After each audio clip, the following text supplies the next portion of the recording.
Sim racing can be a cruel mistress. One moment you're driving like you've never done before. You're the top dog, you're numero uno, el patron. You could be driving in a close battle with a respectable opponent. You haven't felt a life like this in years. You're making all the right decisions, all the right moves. You feel like Rocky, going the distance.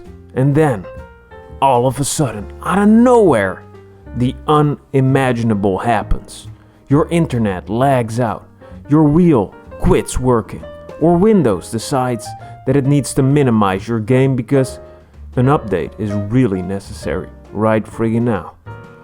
Whatever it is, it doesn't matter now because that awesome race you were having is completely and utterly ruined. Hello everyone, today I wanted to take some time to talk about ruined races. And before we begin, a big old stanky shout out to my biggest and most beautiful boys, Jorik, Arthur Cabral and Alex Fleming. Thank you guys so much for supporting the channel. If you have been sim racing for more than an hour, you've probably experienced a ruined race.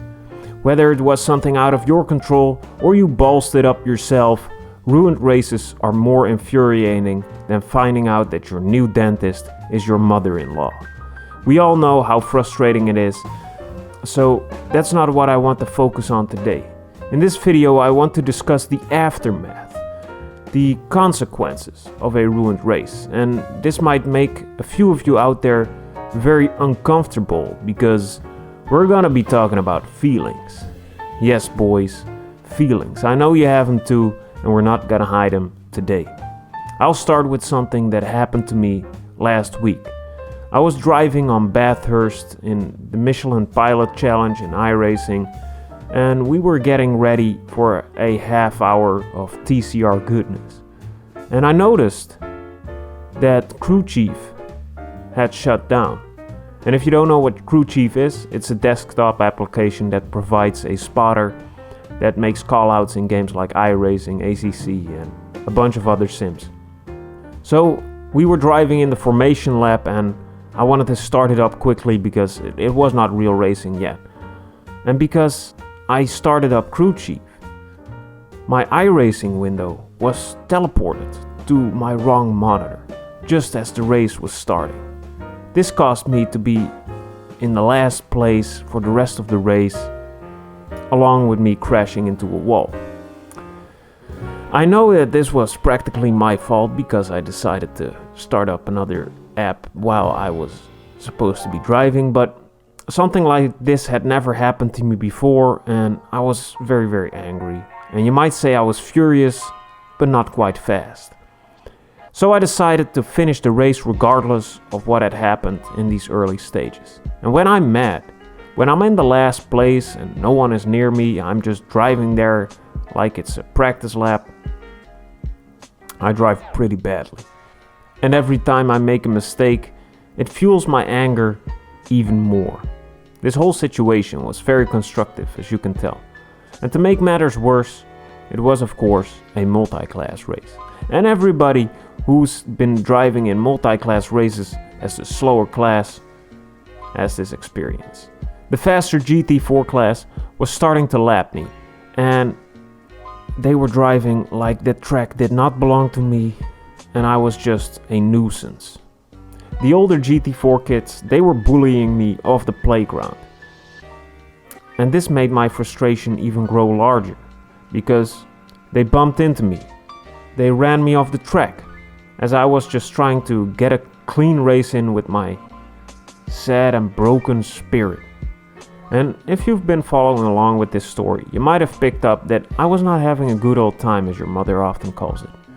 The race was filled with yelling and anger, frustration and sadness for me. And I really didn't feel good at the end of it. I was a sad little man, broken by the game I wanted to enjoy so much. I was like a child, excited for my ice cream cone, only for it to fall on the ground onto a big pile of dog doo-doo. When you're feeling low, when you're frustrated beyond belief, you have a few options laid out there for you. Maybe you want to continue racing, see if the next race brings you more joy. I always think that this is the most dangerous option, in my case anyway, because when I'm already frustrated, I start the next race with a negative mindset. In that bad headspace, I make worse decisions. I push my car too hard, and I have an even shorter fuse. So if anything slightly bad happens, I'm immediately angry again, resulting in even worse driving. But maybe you're better at this. Maybe you can start the race with a clean slate, tabula rasa and all that stuff. If you do, please let me know how you achieve this, because once I feel bad, it stays with me for a little while. Another option for all my road ragers is a plain and simple one. Just stop it. Do something else. Go play SpongeBob SquarePants, battle for Bikini Bottom. Go watch a movie, cook a meal, take a walk in nature, throw some sticks at some ducks.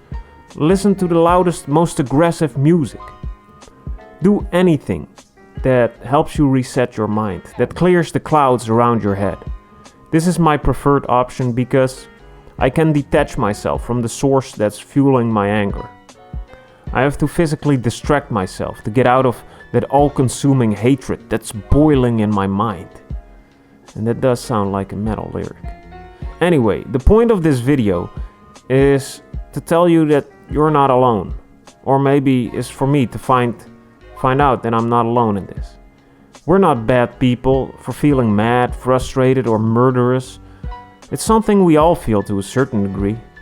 If sim racing could not make you feel this bad, you probably would not experience the highs as much either.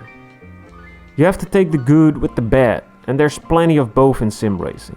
I just wanted to make this video because I experienced it so vividly last week, and I hope to help myself get a better grip on it by writing this script. I also hope that it makes you, the viewer, feel a little more understood, because we're all part of this great big sim racing community, and most people in there, they only post their greatest moments, their greatest accomplishments, and you might feel like you're the only stupid one, like you're the worst in every race. But I'll let you in on a little secret. We all have streaks of bad races. It's not crazy at all to go through rough patches. We all feel these super cool, bad, negative emotions. And it's alright to talk about it, because most of us, we're not Lewis Hamilton. We're not Max Verstappen. We're just ordinary folks with normal jobs, with great big lives on the side. And we just happen to have a steering wheel at home. And I kind of forgot my point exactly, but I hope that you got it. Thank you so much for watching. If you're still around, I hope you have a wonderful day and some amazing races. And I hope to see you in the next video. My beautiful baby boys and girls, I love you guys. Mwah.